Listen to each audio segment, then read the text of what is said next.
बिस्मिल्लाहिर्रहमानिर्रहीम। अस्सलाम वालेकुम जी नाज़रीन, मैं उम्मीद करता हूँ आप खैर वफ़ियत से होंगे इंशाअल्लाह। मैं भी ठीक अल्हम्दुलिल्लाह। अल्लाह ताला इस कोविड-19 को और इस कोरोना वायरस को अक़वाम आलम से और पूरी उम्मत मुस्लिमा से जल्द अज जल्द दूर फरमाए और हम सब की हिफाजत फरमाए और हमारे पुराने मामलात अल्लाह ताला हमें जैसे रखा था अल्लाह ताला दोबारा वैसे ही उन्हीं हालात में ले जाए। तो नाज़रीन, आज जिस मौजू में मैं आपके साथ बात करूँगा वो बहुत ही अहम मौजू है और आपने ये वीडियो बड़े ध्यान से सुननी है। और इसमें मैंने A to Z आपको जर्मनी के वीज़े की सारी इन्फॉर्मेशन देनी है कि मैंने जर्मनी का वीज़ा कैसे लिया। सारी वीडियो आपने देखनी है। इसमें थोड़ी सी लेंथी हो जाएगी वीडियो, लेकिन मैं आपको सारे साथ स्क्रीन शॉट्स आप मेरे साथ इधर चल रहे होंगे वो भी आप नज़र आएंगे आपको इंशाल्लाह। और आपने इसको पूरे ध्यान से देखना है। अच्छा, जर्मनी का वीज़ा लेने के लिए सबसे पहले आपने क्या करना है मैं आपको बताता हूँ। मैंने एक चेकलिस्ट बनाई हुई है, उसमें से मैं आपको फ़र्दन बताता रहता हूँ। सबसे पहले आपने लेनी है अपॉइंटमेंट, जर्मन एम्बेसी से अपॉइंटमेंट लेनी है। उसका लिंक भी मैं आपको डिस्क्रिप्शन में दे दूँगा कि अपॉइंटमेंट आपने कैसे लेनी है। अपॉइंटमेंट जब आपने लेनी है उसमें आपका पासपोर्ट नंबर आएगा, उसमें आपकी डेट ऑफ बर्थ आएगी और आपका नाम, वो आपने करके आपके आगे आ जाएगा, एक कॉलम खुल जाएगा, वहाँ पे डेट्स अवेलेबल होंगी, उनमें से कोई भी डेट आपने चूज़ कर लेनी है। जब आप डेट चूज़ करेंगे फिर आपको कन्फर्मेशन की एक ईमेल आ जाएगी, वो आपकी अपॉइंटमेंट होगी। तो ये बड़ा इजी प्रोसेस है अपॉइंटमेंट लेने के लिए। सबसे पहले अपॉइंटमेंट जर्मनी के वीज़े के लिए, टूरिस्ट वीज़े की मैं बात कर रहा हूँ, जर्मन टूरिस्ट वीज़ा, उसकी सबसे पहले आपने लेनी है अपॉइंटमेंट जर्मन एम्बेसी से घर बैठ के ऑनलाइन। उसका लिंक डिस्क्रिप्शन में मौजूद है। अच्छा, उसके बाद आपने अपॉइंटमेंट जब ले लेनी है, आपको ईमेल आ गई, उसके बाद आपने करना है फॉर्म फिल करना है। फॉर्म फिल करने के लिए जो है ना बहुत इजी फॉर्म है, मैं उसका भी लिंक आपको दे रहा हूँ डिस्क्रिप्शन में, जहाँ से आपने फॉर्म फिल करना है। और दूसरे नंबर पे आपने वो ये स्क्रीन पे भी आपको नज़र आ रहा होगा, मैं उसका स्क्रीनशॉट लगा रहा हूँ। ज़्यादा क्वेश्चन नहीं है, मैं आपको बता देता हूँ उसमें क्या क्या है ताकि आपके लिए आसानी हो जाए। उसमें बिल्कुल जो है ना वो सबसे पहले आपने जो फॉर्म फिल करना है वो है, उसमें आपकी बेसिक इन्फॉर्मेशन बस आती है और इतना लंबा चौड़ा फॉर्म नहीं है, मैं आपको बता रहा हूँ। ये देखें इसमें बेसिक इन्फॉर्मेशन में आप पर्सनल डिटेल्स आ जाएंगी। नंबर 1 फैमिली नेम आ रहा है, आपका फर्स्ट नेम आ रहा है, डेट ऑफ बर्थ आ रही है, प्लेस ऑफ बर्थ आ रही है, कंट्री ऑफ बर्थ आ रही है, आगे आपका सेक्स आ रहा है, मैरिटल स्टेटस आ रहा है, करंटली नेशनैलिटी आ रही है, ओरिजिनल नेशनैलिटी आ रही है, ऑक्यूपेशन आपका जो है बिज़नेस वो क्या करते हैं वो आ रहा है, आपका आगे address, street, house number, postal code, town, city और कंट्री। उसके बाद आपका टेलीफोन नंबर आ जाता है और ईमेल आ जाती है। और उसके बाद फिर आपका जो है ना वो पासपोर्ट आ जाता है, पासपोर्ट का नंबर आ जाता है, डेट ऑफ इशू आ जाती है, कब तक इशू और कब इशू और कब उसकी एक्सपायरी ये आ जाती है। ये बेसिक चीज़ें आपकी जब हो जाएंगी तो इसके साथ साथ फिर आपकी वो जो ट्रैवल डाटा आ जाएगा कि आपका जाने का मकसद क्या है। एक ये कॉलम खुला हुआ है, वहाँ पे हमें लिखना टूरिस्ट या टूरिज़म के लिए, तो आपने जो बताना है कि शेंजन वीज़ा लेना है या कौन सा, वो भी ऑप्शन आ जाएगी आगे। ड्यूरेशन ऑफ स्टे, कितनी देर आपने रुकना है ये, और आपका बस ये आप ये 4 थोड़ी सी इन्फॉर्मेशन है। उसके बाद आपने कंटिन्यू कर देना है और आपका फॉर्म फिल हो जाएगा। ये भी मैं आपको इसका स्क्रीनशॉट आप इंशाल्लाह साइड पे आप देख रहे होंगे, ये आपको नज़र आ रहा होगा। ये बहुत आसान है फॉर्म। अच्छा, फॉर्म फिल अप करने के बाद फिर आपने एक और काम करना है कि अगर आपके बच्चे हैं, अगर आप शादीशुदा हैं, तो आपके जो बच्चे हैं उनकी एक लिस्ट ऑफ चिल्ड्रन भी आपने वहाँ से डाउनलोड करके उसका प्रिंट आउट लेना है, उसको हाथ से फिल करना है कि कितने आपके बच्चे हैं। वो भी मैं लिंक आपको डिस्क्रिप्शन में दे रहा हूँ। वो भी एक छोटा सा फॉर्म है, वहाँ पे आपकी जो है ना वो आ जाएगी किस तरह आपका वो फिल होना है। बहुत ही आसान है, कोई मुश्किल नहीं है। अच्छा, उसके बाद फिर आपने ये सब कुछ कर के उसके बाद फिर आपने लेनी है फ़ोटो। अच्छा, फ़ोटो का जो साइज़ है ना वो होना चाहिए जनाब आपका 35 mm by 45 mm। White background हो, इस पर किसी किस्म की वो नहीं होनी चाहिए आपकी, उसके ऊपर वो कोई मतलब जो करते हैं ना मेकअप वगैरह तस्वीर के ऊपर, वो नहीं, ओरिजिनल होनी चाहिए। 35 बाय 45 ये आपकी होगी वाइट बैकग्राउंड में तस्वीर, जो ऑफिशियल तस्वीर लगनी है ये आपने लेनी है। और आज मैं इंशाल्लाह पूरा कंप्लीट आपको गाइड कर रहा हूँ, इसलिए थोड़ी सी वीडियो लेंथी हो जाएगी, आपने ज़रूर देखनी है। इसलिए मैंने ये सारी चेकलिस्ट बनाई हुई है आपके लिए, जो मैंने किया था और मैंने किस तरह जर्मनी का वीज़ा लिया। उसके बाद आपकी आ गई इंश्योरेंस। इंश्योरेंस आपने लेनी है 30,000 यूरो जो कवर करे आपकी हेल्थ इंश्योरेंस। 30,000 यूरो का मतलब ये है कि अगर खुदा ना खास्ता आपका उधर कोई एक्सीडेंट हो जाता है या आपको कोई मसला बन जाता है तो आपको हॉस्पिटलाइज अगर करते हैं तो आपका ख़र्चा जो है ना वो इंश्योरेंस कंपनी वाले पे करेंगे। वो इंश्योरेंस भी आपको ऑनलाइन मिलेगी। ऑनलाइन मैं लिंक वो भी लगा रहा हूँ आपको डिस्क्रिप्शन में, आप वहाँ से क्लिक करके अपनी ऑनलाइन इंश्योरेंस बुक कर सकते हैं। जितने दिन आपने रहना है उतने दिन की ही इंश्योरेंस लगेगी। अगर आपने 10 दिन रहना तो 10 दिन की इंश्योरेंस लगेगी, 15 दिन रहना तो 15 दिन की इंश्योरेंस लगेगी। तो ये कोई तकरीबन ज़्यादा महंगी नहीं बनेगी। ये अगर आप कोई 10 दिन की अगर इंश्योरेंस लेते हैं तो ज़्यादा से ज़्यादा ये बन जाएगी 3-3,500 की, जो 30,000 यूरो को कवर करेगी। तो ये भी आपको ऑनलाइन मिल जाएगी, किसी एजेंट से लेने की ज़रूरत ये भी नहीं है। उसके बाद आपकी आ जाती है बैंक स्टेटमेंट। अगर आपका ज़ाती बिज़नेस है तो आप अपनी पर्सनल बैंक स्टेटमेंट लगाएंगे, और अगर आपका कोई कंपनी है आपकी तो आप अपनी कंपनी के भी साथ बैंक स्टेटमेंट लगाएंगे और अपने पर्सनल बैंक स्टेटमेंट भी लगाएंगे। अच्छा, इन दोनों बैंक स्टेटमेंट में फ़र्क होता है। जो पर्सनल बैंक स्टेटमेंट है वो आपकी ज़ाती पैसे होते हैं, और जो कंपनी की स्टेटमेंट लगा रहे हैं वो आपका बिज़नेस का पैसा होता है। अगर आपके कंपनी के अकाउंट में काफ़ी ज़्यादा पैसे हैं, मतलब 25, 30, 40 लाख है, और आपकी पर्सनल स्टेटमेंट में 2-3 लाख है, तो वो भी आपका काम थोड़ा सा कटाई में पड़ जाता है। फिर वो एम्बेसी वाले ये कहते हैं कि ये तो आपकी कंपनी का पैसा है, आपके बिज़नेस का पैसा, आपके पास ज़ाती पैसा है ही नहीं, उससे भी वीज़ा रिफ्यूज़ होने के चांसेस होते हैं। तो आपने अपनी बैंक स्टेटमेंट पर्सनल को भी थोड़ा सा ठीक रखना है। मैं इंशाल्लाह इसके ऊपर भी आपको डिटेल के साथ एक वीडियो बना के दूंगा, बैंक स्टेटमेंट को किस तरह मैनेज किया जाए, कंपनी की स्टेटमेंट को और पर्सनल स्टेटमेंट को। ये मैंने दोनों आपको इंशाल्लाह एक कंप्लीट नेक्स्ट वीडियो में ये भी आपको बता दूंगा। तो आपका अगर बिज़नेस थे, मैं बता रहा बिज़नेसमैन थे, तो आपने कंपनी की जो आप वर्क कर रहे हैं, कंपनी चला रहे हैं, तो उसकी बैंक स्टेटमेंट भी लगा दें। अगर आपकी कंपनी मतलब आपने कंपनी का अकाउंट नहीं खुलवाया, पर्सनल अकाउंट है, तो पर्सनल बैंक स्टेटमेंट निकलवा लें। उसका बैलेंस कम से कम कोई 10 लाख से ऊपर होना चाहिए। शेंजन वीज़ा जर्मनी के लिए 10 से 15 लाख तक अगर आपका बैलेंस हो तो आपको वीज़ा लगने के ब्राइट चांसेस है। तो ये होगी आपकी बैंक स्टेटमेंट जो आपने लास्ट 6 मंथ की लेनी है, पिछले 6 महीने, और साथ आपके 2 बैंक मेंटेनेंस सर्टिफिकेट होता है वो भी लेने हैं, कंपनी अकाउंट की भी और दूसरी भी, ये भी आपने लाजमी लेनी है। ये आपकी होगी बैंक स्टेटमेंट। उसके बाद आपने कागज़ बनाना है FRC, फैमिली रजिस्ट्रेशन सर्टिफिकेट। ये आपको मिलेगा नादरा से। आप नादरा के ऑफिस जाएंगे, वहाँ पे 500-700 इसकी फ़ीस है, वो देंगे, फौरी आपको आपका FRC निकाल देंगे। उसको फैमिली रजिस्ट्रेशन सर्टिफिकेट कहते हैं। अगर आप अपने वालदैन के साथ रहते हैं, शादी नहीं हुई, फिर आपके वालिद और वालदा ऐड होंगे, या जो आपके साथ हयात हैं, अगर वालदा हैं, अगर दोनों हयात हैं, दोनों का वो आपके साथ अटैच हो जाएगा। अगर आपके बच्चे और बीवी हैं तो आपकी फिर वालिद और वालदा नहीं होंगे, फिर आपकी बीवी और बच्चे ही होंगे इसमें ऐड। इसको कहते हैं FRC। ये भी बड़ा इजीली आपको मिल जाएगा। एक और काम आपने करना, अगर FRC आप निकलवाने हैं, इसको आप लेके जाएं फॉरेन अफेयर ऑफिस, वहाँ से इसको टेस्ट करवा लें, ये ज़्यादा ज़रूरी हो जाएगा।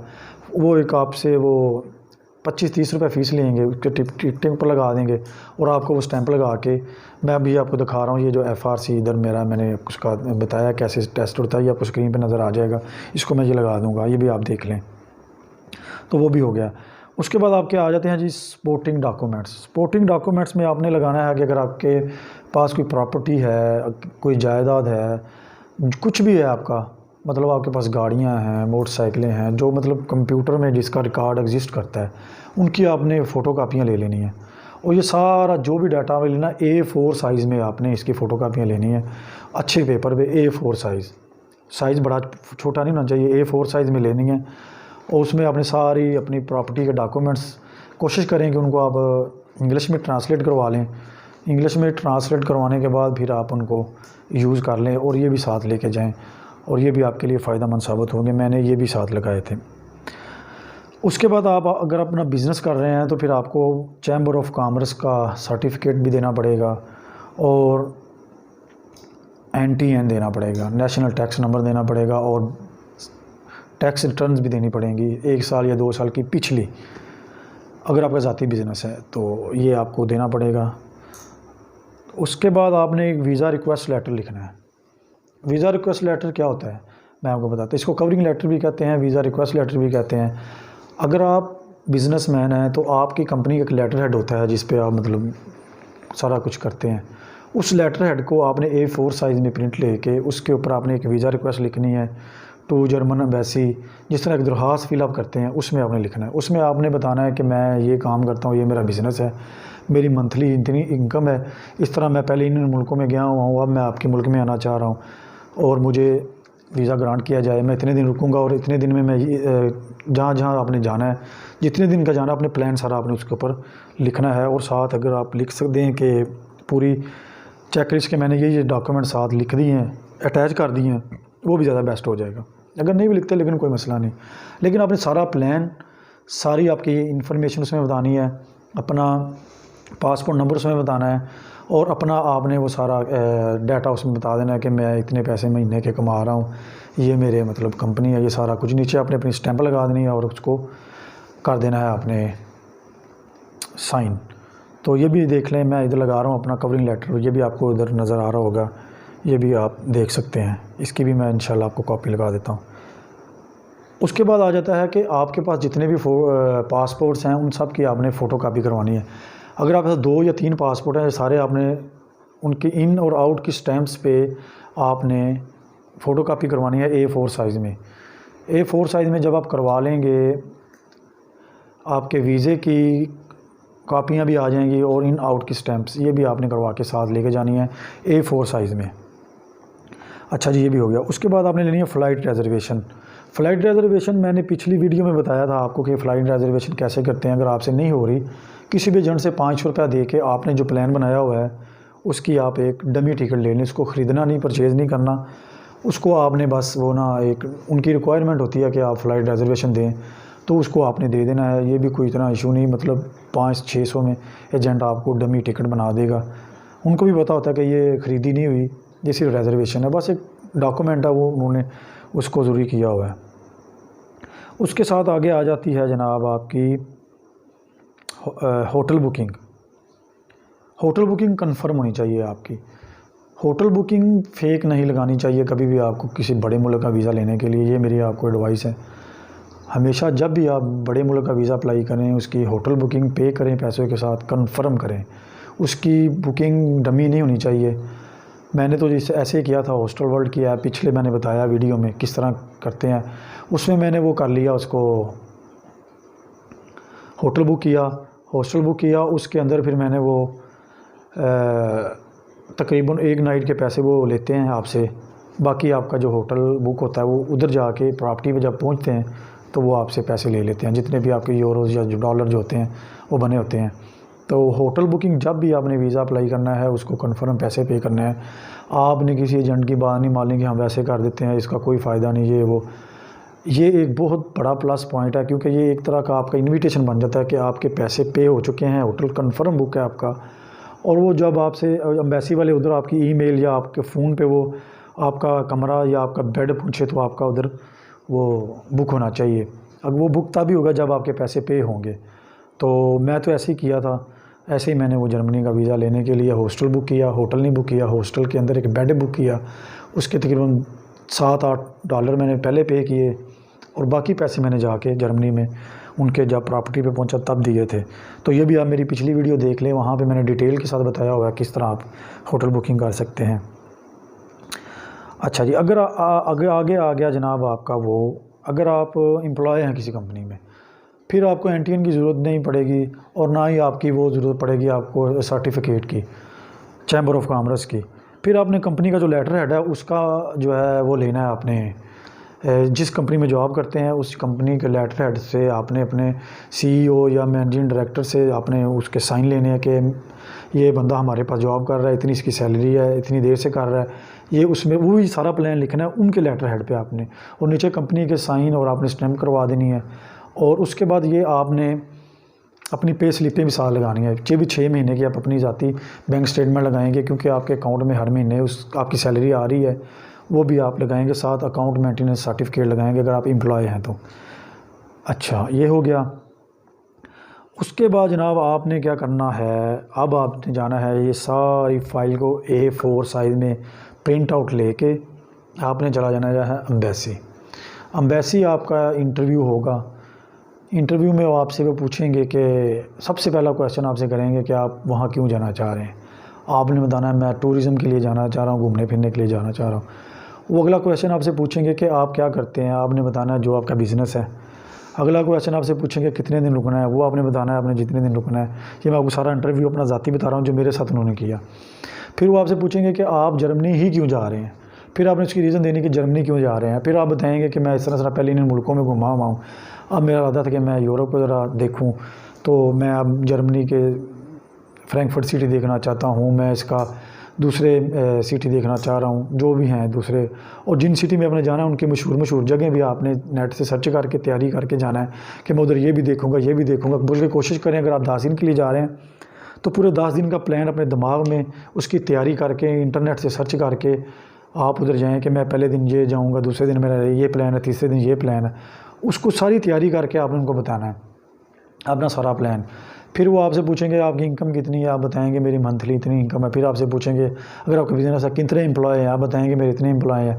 फिर वो आपसे पूछेंगे कि आपके पास आपका बिज़नेस कौन संभालेगा, आप बताएंगे जारी बात है मेरा मैनेजर है, मेरा स्टाफ है, वो मेरा बिज़नेस संभालेगा।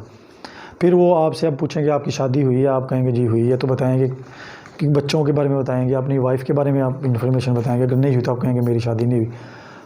तो मतलब कहने का कि सारा वो A to Z आपसे इन्होंने ये सारी इन्फॉर्मेशन लेनी है, ये आप देंगे। और सारी इन्फॉर्मेशन लेने के बाद फिर वो आपको कहेंगे ठीक है।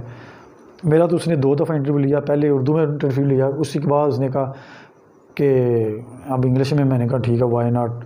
फिर इंग्लिश में वही क्वेश्चन उसने मुझे इंग्लिश में किया, मैंने वो उसको सेम उन्हीं क्वेश्चन का इंग्लिश में जवाब दे दिया अंग्रेज़ी ज़बान में। उसके बाद फिर उसने मेरे डॉक्यूमेंट्स रख लिए और मुझे एक पर्ची निकाल दी कि आप फ़ीस पे कर दें। मैंने फिर वो फ़ीस पे कर दी। तो फ़ीस पे करने के बाद मैं वापस आया तो फिर मुझे तकरीबन कोई 15-16 दिन के बाद कॉल आई कि आपका पासपोर्ट आ गया। मैं पासपोर्ट लेने गया उनके TCS ऑफिस से, तो वहाँ देखा वीज़ा लगा हुआ था।